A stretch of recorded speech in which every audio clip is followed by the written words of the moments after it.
Pasó unas horas en la isla de Tenerife, que se le antojó encantadora pese a que le sorprendió comprobar que, tal como le advirtiera Bruno Alvarado, resultaba muy difícil tropezarse con negros, semidesnudas nativas bailando cadenciosamente bajo las palmeras de las playas, o cualquier otro tipo de exotismo que cabía esperar de un lugar geográficamente tan remoto en apariencia.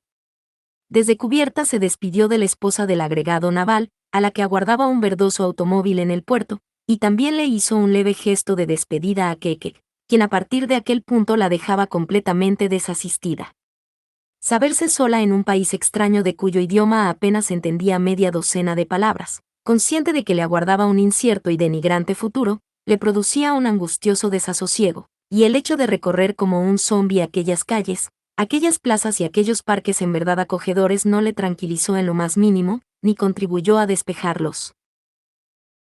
Negros nubarrones que parecían haberse aposentado tiempo atrás sobre su cabeza. Observaba a la gente hambrienta sin duda, y que no parecía en absoluto feliz con la mala pasada que les había deparado el destino obligándoles a vivir bajo el yugo de un régimen ferozmente autoritario, pero pese a comprender lo que sentían no podía por menos que envidiar a todos y cada uno de ellos, puesto que por mal que lo estuvieran pasando, lo sufrían en su propia tierra, en compañía de sus familiares y amigos, y con la secreta esperanza de que algún día habrían de llegar tiempos mejores. Pero ella se encontraba tan lejos de su patria que ya ni siquiera tenía la certeza de poseer una, más lejos de su familia, aunque tampoco podía estar segura de seguir teniendo familia, y abandonada a su suerte por sus escasos amigos, si es que podía considerarse amigos a quienes a decir verdad tan solo la estaban utilizando. Creía por tanto estar en su derecho a la hora de envidiar a la fornida lechera que se cruzaba en su camino cargando con 2 pesadas cántaras, e incluso al mendigo que solicitaba unas monedas a la puerta de unas monedas a la puerta de una vieja iglesia de arquitectura típicamente colonial. Como el enfermo incurable que observando desde la ventana de su habitación a cuantos atraviesan la calle, se confiesa a sí mismo que se cambiaría por cualquiera de ellos con tal de saberse sano. Así Germán observaba los tinerfeños que iban y venían por la ancha plaza de Candelaria que se abría al puerto, o por la empinada calle del Castillo flanqueada de todo tipo de comercios. A la caída de la tarde regresó al barco que dio el viaje hacia Gran Canaria, a la que llegó al amanecer y donde se vio obligada a transbordar a un minúsculo barquichuelo, herrumbroso y maloliente, que partió de inmediato rumbo a su destino final. Cuando pasado ya el mediodía, las cumbres Fuerteventura hicieron su aparición en el horizonte, y milla a milla comenzaron a aproximarse a su costa de poniente batida por el mar y el viento. Se le antojó que jamás había visto un lugar tan desolado, y el capitán Acaf tenía razón al afirmar que aquella áspera isla era más que un pedazo del desierto del Sáhara que se había desgajado de un continente africano que se encontraba a menos de 100 kilómetros de distancia. Ni un árbol, ni un campo cultivado, y se diría que casi ni una triste casa, y cuando al fin puso el pie en el diminuto espigón de Puerto Cabras llegó a la conclusión de que aquel era el nombre más apropiado que pudiera existir para la capital de una isla en la que sin duda alguna las cabras eran los únicos seres que tenían alguna remota posibilidad de supervivencia. Hombres curtidos y silenciosos, de oscuros sombreros y ojos profundos parecieron desnudarla con la mirada como si supieran muy bien quién era y a qué había llegado, mientras que la media docena de mujeres que se cubrían la cabeza con negros pañolones dejaron por un instante su trabajo para observarla de arriba abajo con evidente desprecio. Se sintió puta. Puta desde la punta del cabello a las uñas de los pies. Puta extranjera cuyo vaporoso vestido rosa destacaba como un castillo de fuegos artificiales frente a los pesados y severos ropajes de las lugareñas. Puta pintarrajeada cuya delicada piel contrastaba con los resecos rostros cuarteados por un sol inclemente, y cuyo suave perfume no bastaba para alejar el agrio olor a sudor y pescado de quienes llevaban horas limpiando y, jareando, cuanto habían capturado sus hombres tras toda una larga noche de dura faena en mar abierto. 2 marineros del barcucho depositaron sus pesadas maletas sobre el muelle, y se quedó muy quieta, desconcertada y aturdida por el brillo de un inclemente sol que le golpeaba con fuerza en los ojos. Por unas décimas de segundo le invadió la curiosa sensación de que nada de aquello era verdad y estaba viviendo un caprichoso sueño en el que en cualquier momento echaría a volar sin ayuda de nadie. Aquella desgarradora luz, aquel descarnado paisaje y aquellos pétreos seres humanos no tenían por qué ser reales. sino tan solo producto de una de esas cortas pesadillas que invaden a quien se encuentra muy cansado y se queda dormido por unos instantes con la cabeza apoyada en el respaldo de la butaca.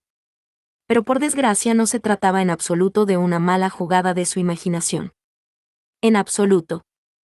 Ella, Erica Salmon, hija de una vieja estirpe de banqueros culta, sensible y sin lugar a dudas inteligente, se encontraba allí, rodeada de las 5 maletas que ocultaban un provocativo y costoso ajuar de Barragana, sintiendo sobre sus espaldas todo el asco y el desprecio que, en silencio, eran capaces de expresar 2 docenas de palurdos analfabetos. Pasaron apenas unos minutos que se le antojaron horas, hasta que un enorme Mercedes-Benz que más parecía carroza mortuoria ya en desuso que vehículo destinado al transporte de pasajeros, se detuvo ante ella y un manco que para colmo cojeaba de la pierna izquierda se cuadró militarmente alzando su único brazo en un apenas esbozado saludo nazi, lo que dejaba en evidencia que se trataba de un exmilitar alemán. «Buenos días», exclamó. «Mi nombre es Müller. Sargento Müller. Perdone el retraso, pero es que se me pincharon 2 neumáticos, y comprenderá que con una sola mano no pude solucionar el problema con la rapidez que hubiera sido de desear». «¿2 neumáticos?» se sorprendió ella. «Sí que es mala suerte». «Oh, no, señorita. En absoluto», fue la convencida respuesta. «Lo normal es que por estos endiablados caminos se me pinchen hasta 4 y 5 en cada viaje».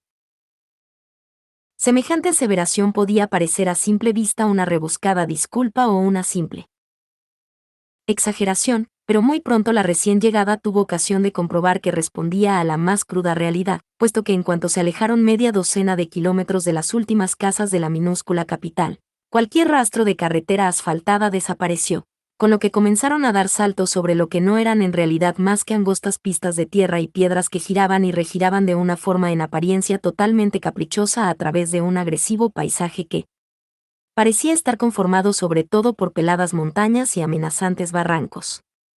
Por 3 veces escucharon el violento estampido de un neumático al reventar, y por 3 veces tuvieron que sudar y cubrirse de grasa cambiando la rueda. ¿Falta mucho? Mucho, señorita. Pero esta isla no puede ser tan grande, se lamentó Erica Salmon. Y llevamos horas de camino. No es grande, no, admitió el llamado Müller. Pero es la más diabólicamente intrincada que he conocido. Señaló al frente. ¿Ve aquellas montañas a lo lejos? Ante él. Mudo gesto de asentimiento añadió, pues justo detrás está nuestro destino. No, por Dios. Lo lamento, pero le aseguro que así es. En realidad Germán no necesitaba que se lo asegurase, puesto que aunque no hubiera pisado jamás la isla conocía de memoria cada detalle de su topografía, ya que había estudiado durante semanas cuántos mapas y cuántos informes le habían facilitado los servicios de documentación del SOE, hasta el punto de que podría recitar de carrerilla los nombres y la configuración de cada valle o cada villorrio que atravesaban. Llegaron, ya muy entrada la noche, a un caserón que permanecía en silencio y en tinieblas, por lo que el sargento Müller la condujo escaleras arriba hasta un lujoso dormitorio de gigantesco lecho y cómodo cuarto de baño. Permitieron que se dejara caer sobre la mullida cama para quedar profundamente dormida sin pronunciar una sola palabra. Jamás, a todo lo largo de su vida, se había sentido tan agotada, y si en ese momento le hubieran dicho que un camión iba a pasarle por encima ni tan siquiera hubiera hecho el menor gesto por apartarse. Despertó pasado el mediodía y al abrir el balcón se encontró frente a una ancha terraza que se abría por medio de amplios arcos al paisaje de la playa más larga, hermosa, bravía y solitaria que hubiese visto nunca. Tendría por lo menos 7 kilómetros de largo por 1 de ancho, y justo a partir del punto en que concluía la arena comenzaba a ascender cada vez más abruptamente hasta alcanzar cimas de casi 800 metros de altitud que conformaban una especie de impresionante anfiteatro. Era sin lugar a dudas un lugar agreste, salvaje y abandonado de la mano de Dios, que parecía conservarse como el día mismo de la creación, excepto por la presencia de la solitaria casa que se alzaba, maciza e incongruente, casi en su mismo centro. Una suave brisa del norte arrojaba espumosas olas contra la arena, y pese a que se encontraba a casi 300 metros de la orilla, el rumor del mar le llegaba en brazos de ese mismo viento. Excepto algunas bandadas de gaviotas que revoloteaban sobre la orilla o se mecían sobre las aguas, no consiguió distinguir ni un solo ser viviente en todo cuanto alcanzaba la vista, ya que el horizonte no era más que una imperceptible línea que apenas marcaba la diferencia entre cielo y mar. Aquel era, sin lugar a dudas, el fin del mundo. O al menos, el fin de Europa y del mundo que ella siempre había conocido. Al poco advirtió que golpeaban suavemente a la puerta y al abrir se encontró frente a una sonriente mucama que empujaba una mesita rodante sobre la que descansaba un abundante y muy bien servido desayuno. La dejó junto al balcón sin pronunciar palabra, se despidió con un leve ademán de cabeza y se encaminó de nuevo a la puerta en la que se cruzó con una regordeta y elegante dama de amplia sonrisa y rostro amable que le tendió la mano al tiempo que exclamaba en un alemán absolutamente impecable: «Buenos días, querida. Permíteme que me presente. Soy la baronesa Hildegard von Hippe, y me siento muy feliz de tenerte entre nosotros. ¿Has descansado bien? Sé por experiencia que ese viaje resulta demoledor. Realmente horripilante», admitió la recién llegada. Y lo que no comprendo es cómo no nos despeñamos 10 veces por esos increíbles precipicios. La suerte, querida mía. La suerte. Te garantizo que hace meses que prefiero no salir de casa con tal de no enfrentarme a esos odiosos caminos. Pero desayuna, por favor. Estarás hambrienta y tienes que reponer fuerzas. ¿Te importa que fume? En absoluto. Se acomodaron una a cada lado de la pequeña mesa, y se diría que la baronesa se tomaba un cierto tiempo con el fin de estudiar con mayor detenimiento a la recién llegada. Muy bonita. Musitó al fin. Realmente eres mucho más hermosa de lo que esperaba. Gracias. Es de justicia. Y te lo dice alguien que está acostumbrada a tratar con mujeres hermosas. Hoy mismo conocerás a varias, aguardó a que su interlocutora concluyera de servirse una tostada con mantequilla y mermelada, y con una extraña sonrisa inquirió al fin: ¿tienes idea sobre lo que vas a encontrar aquí? No demasiado exacta, fue la honrada respuesta. Algo me han contado, pero a decir verdad aún no tengo muy claro en qué consiste exactamente mi trabajo. Nada de trabajo, querida. Pareció escandalizarse la baronesa. Nada de trabajo. Qué palabra tan horrenda y malsonante. Aquí no has venido en absoluto a trabajar, sino a disfrutar de unas hermosas vacaciones en las que nuestro deseo es que lo pases lo mejor posible dentro de nuestras limitadas posibilidades. ¿Vacaciones?, repitió una desconcertada Erika Samen tras sorber un largo sorbo de café. ¿A qué clase de vacaciones se refiere? A vacaciones en el más amplio sentido de la palabra, pequeña, insistió su acompañante sin cambiar un ápice el tono suave y amable. No sé qué es lo que te habrán contado, pero me lo imagino. Para muchos, esto no es más que una casa de lenocinio a la que traemos a chicas como tú, con el fin de dar satisfacción a los más bajos instintos de nuestra marinería. Hizo un leve gesto despectivo con la mano que sostenía el cigarrillo. Pero nada hay más lejos de la realidad, concluyó. Ah, no. Naturalmente que no, querida. Este es un lugar de reposo al que vienen a descansar oficiales que han pasado por largos periodos de tensión en alta mar. Hombres que no han podido comer bien, dormir sin miedo, tomar el sol o respirar aire puro desde hace meses, siempre bajo la amenaza de una muerte inminente y terrible. Vienen aquí, y durante un par de semanas, comen carne y verduras frescas, duermen sin miedo, disfrutan del sol y respiran todo el aire puro que necesitan. También pueden beber hasta caer redondos, deporte, jugar a lo que se les antoje, y disfrutar en siempre gratificante compañía de unas señoritas, que han sido invitadas con ese fin, pero no, desde luego, con la intención de que sean utilizadas sexualmente si ese no es su deseo. Hermann observó a su interlocutora como si estuviera viendo a un ser de otro planeta. Tardó unos minutos en asimilar lo que acababa de decirle, y por último inquirió como si temiese no haber entendido bien. ¿Quiere decir con eso que si no lo deseo? Si no lo deseas, querida mía, no tienes la menor obligación de acostarte con nadie. Cierto es que esperamos de nuestras invitadas la mayor colaboración posible, pero se trata naturalmente de una esperanza, no de una exigencia. Pretendemos que seas amable, simpática, buena conversadora y capaz de escuchar con paciencia los problemas de unos hombres que viven sometidos a increíbles tensiones, y que lo que en verdad desearían es volver junto a sus esposas y sus novias, pero eso es todo. Si personalmente te apetece concederle a alguno de ellos una atención más íntima y personal, mejor que mejor, pero eso queda siempre a tu libre albedrío. Caray. ¿Cómo has dicho? He dicho, caray, puesto que si quiere que le sea sincera lo que me está aclarando poco o nada tiene que ver con lo que esperaba. ¿Y qué es lo que esperabas? ¿Una casa de putas? ¿Realmente imaginas que los oficiales de la Marina alemana, muchachos de buena familia que han estudiado en las mejores universidades, anhelan abandonar la lucha por su patria para empantanarse en un burdel frecuentado por borrachos y macarras? La rubicunda matrona negó una y otra vez con un suave ademán de la cabeza. No, querida. Ni ellos lo desean, ni nosotros seríamos capaces de cometer el error de menospreciarlos de ese modo, aspiró profundamente, como si se le llenara el pecho de orgullo al añadir, nuestros oficiales se merecen una vida sana, buena comida y mucho deporte, cariño y comprensión, alzó significativamente el dedo para concluir.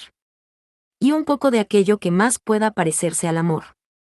Entiendo, admitió su interlocutora al tiempo que endulzaba su segunda taza de café. Lo entiendo y lo apruebo puesto que se trata evidentemente de un punto de vista muy acertado. ¿Quiere eso decir que puedo esperar la mayor colaboración por tu parte? Naturalmente. En ese caso, y antes de presentarte a tus amigas, tan solo me queda pedirte una cosa más, lo que usted diga. Debes ser cariñosa, amable, simpática, apasionada. Lo que prefieras, pero procura, y eso te lo suplico muy encarecidamente, que nunca se enamoren de ti. ¿Cómo ha dicho? Quiso saber Germán un tanto perpleja. Que procures que se diviertan y se olviden por un tiempo del mar y de la guerra, pero que te esfuerces por evitar que regresen a ese mar y esa guerra imaginando que dejan atrás algo importante. Por la difícil situación que atraviesan, no resulta extraño, y de hecho ya ha ocurrido, que alguno crea haber encontrado el amor de su vida en una hermosa muchacha con la que ha pasado unos días maravillosos en una romántica playa de una exótica isla. Resulta comprensible, le hizo notar Erika Simon. Si les están proporcionando el marco y medios adecuados, nadie debe sorprenderse de que así llegue a ocurrir. Y no nos sorprendemos, querida. Por desgracia sucede y lo aceptamos como un riesgo, pero nos consta que luego, cuando vuelven a la soledad de sus literas de un atestado y maloliente submarino y comienzan a pensar en que esa maravillosa mujer de la que creen estar enamorados se encuentra ahora en una enorme y perfumada cama en compañía de un camarada, acaban por darse cabezazos contra los mamparos. ¿Contra qué? Contra los mamparos. ¿Y eso qué es? Las paredes, querida. Las paredes.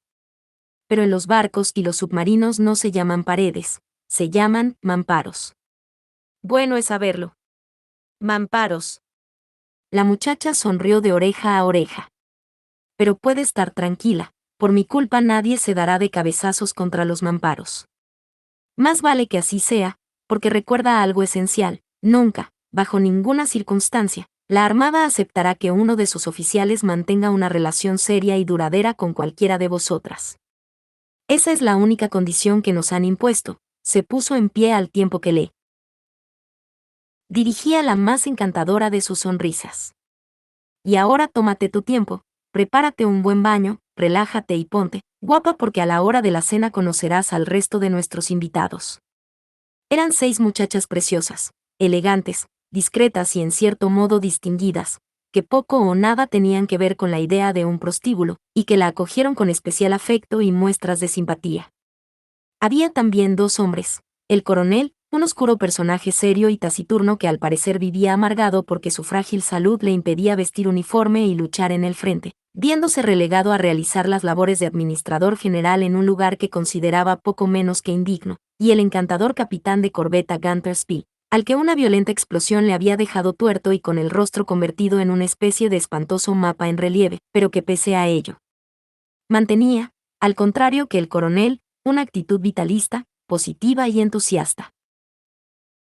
De las chicas, 2, Elsa y Ulrike, solían mantener el peso de la conversación, y ello se debía probablemente a que eran universitarias, y pese a que la segunda mostraba una cultura general muchísimo más profunda, la primera poseía un agudo ingenio, una gracia natural y un punto de picardía que la convertía en una criatura absolutamente deliciosa. Dando muestras de una encomiable discreción, ninguno de los comensales, incluida la baronesa, aventuró el más mínimo comentario sobre la auténtica personalidad de la recién llegada, ni sobre las razones que la habían impulsado a unirse al grupo, como si existiese un acuerdo tácito que limitara su relación al lugar y el tiempo en que se encontraban. Lugar y tiempo frutos de una situación excepcional y que constituía un paréntesis que nada tenía que ver con lo que había quedado atrás, ni con lo que podría acontecer el día de mañana. En el inmenso caserón de estilo colonial de aquella perdida playa en la más remota de las islas, ella no era más que Greta, al igual que el resto de las invitadas, no eran más que Elsa. Ulrike, Ada, Ute, Úrsula o Alexandra. La velada resultó por lo tanto realmente encantadora y la cena, a base de pescados recién capturados en el cercano mar, verduras frescas, excelentes quesos del lugar, un prodigioso vino blanco procedente de la isla de Lanzarote y café colombiano de primera absolutamente exquisita. Más tarde, acomodados en la amplia terraza que abría al océano y disfrutando de una agradable brisa que llegaba del norte, se sirvieron toda clase de licores, y la mayor parte de las muchachas encendieron largos y oscuros cigarros que les conferían un aspecto y un aire en cierto modo sensual. «Te los recomiendo», le indicó Elsa ofreciéndole uno. «Los fabrican en Tenerife, son muy suaves, y hacen menos daño que un cigarrillo, ya que no están envueltos en papel. Lo que verdaderamente destroza los pulmones es el humo del papel, no el del tabaco». Erika Samen aceptó con cierto recelo el ofrecimiento, y aunque en un principio tuvo la sensación de que se abrazaba la garganta, pronto le tomó el gusto, por lo que se recostó en la ancha butaca de blanco mimbre lanzando al aire una densa columna de humo. «Voluptuoso», admitió. «Te sienta muy bien», admitió Alexandra, que era una muchacha por lo general reservada, pero que no parecía perder detalle de cuánto ocurría a su alrededor, como si estuviera intentando asimilarlo todo con el fin de llegar a convertirse algún día en una criatura tan irresistible como Elsa. «El primer hombre que te vea en esa actitud, se prendará de ti. Cualquier hombre se prendaría de cualquiera de vosotras», intervino con un curioso tono de voz la baronesa, que casi de inmediato se volvió a la recién llegada para puntualizar: «Hay algo que aún no te he dicho, y que debo aclararte delante de tus compañeras para que nunca existan malentendidos al respecto. En esta casa no se admiten las rivalidades ni los celos. Todas sois iguales, y todas debéis aceptar las reglas a rajatabla. Son los hombres los que deben expresar siempre sus prioridades y elegir libremente a su pareja. Cada uno de ellos suele tener unas determinadas preferencias sin que podamos saber cuál es la razón, y lo que importa es respetarlas. ¿Entiendes lo que te estoy queriendo decir?» «Supongo que está muy claro», reconoció Hermann. «Me alegro por ti, ya que eso significa que, por mucho que te guste a alguien que se encuentre acompañado, no debes hacer nada, absolutamente nada, por atraer su atención, a no ser que su pareja te lo pida expresamente. Una norma muy sensata e imprescindible a la hora de mantener la armonía», intervino Ulrike en tono conciliador. «Debes tener muy presente que hemos aceptado de buen grado venir aquí con el único fin de hacer la vida agradable a unos hombres que quizá muy pronto acaben a miles de metros en el fondo del mar. Todos nuestros sentimientos y todos nuestros problemas personales deben quedar por tanto relegados a un segundo término». «¿Y se consigue?» «Naturalmente», puntualizó la baronesa Hildegard von Hippe. «Quien no anteponga el deber a otra consideración, regresa de inmediato a Alemania». Lanzó un profundo suspiro de disgusto. «De hecho, ya hemos tenido que prescindir de 2 compañeras pese a que eran muchachas realmente valiosas, pero que no supieron tragarse a tiempo su orgullo. Todas sois hermosas, todas agradables y todas muy atractivas, y por lo tanto resulta estúpido empantanarse en una absurda competición por demostrar algo que a nadie le importa. Pero en algún caso pueden intervenir los sentimientos», aventuró Erika Samen con cierta timidez. «Si un hombre te atrae de un modo muy especial». Elsa apagó su cigarro en un cenicero de cristal tallado a la vez que le colocaba la mano sobre el antebrazo, apretándoselo con suavidad al tiempo que le hacía notar Recuerda que no hemos venido aquí a satisfacer nuestros deseos, ni a dar rienda suelta a nuestros sentimientos. Estamos al servicio de una única causa, llevar una bocanada de aire fresco al ardor de la guerra, y eso es lo que cuenta, puesto que de lo contrario sería como si los soldados decidieran disparar o no sobre un determinado enemigo según les resultara más o menos simpático. No podía negarse que había una cierta lógica en sus palabras, y durante los días que siguieron Eva Casamen dispuso de infinidad de ocasiones para meditar a solas sobre cuanto se había dicho esa noche y sobre cuánto conseguía ir averiguando sobre la extraña comunidad que habitaba en él. Cómodo caserón de una perdida playa de las Islas Canarias.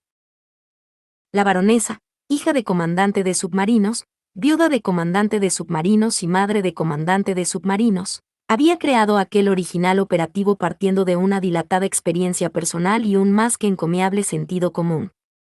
Largas y sinceras conversaciones con los hombres de su entorno familiar le habían llevado a saber, mejor que nadie, qué era lo que sentían cuando se encontraban a casi 100 metros de profundidad y rodeados de buques enemigos que los buscaban como los perros que olfatean el rastro de una presa.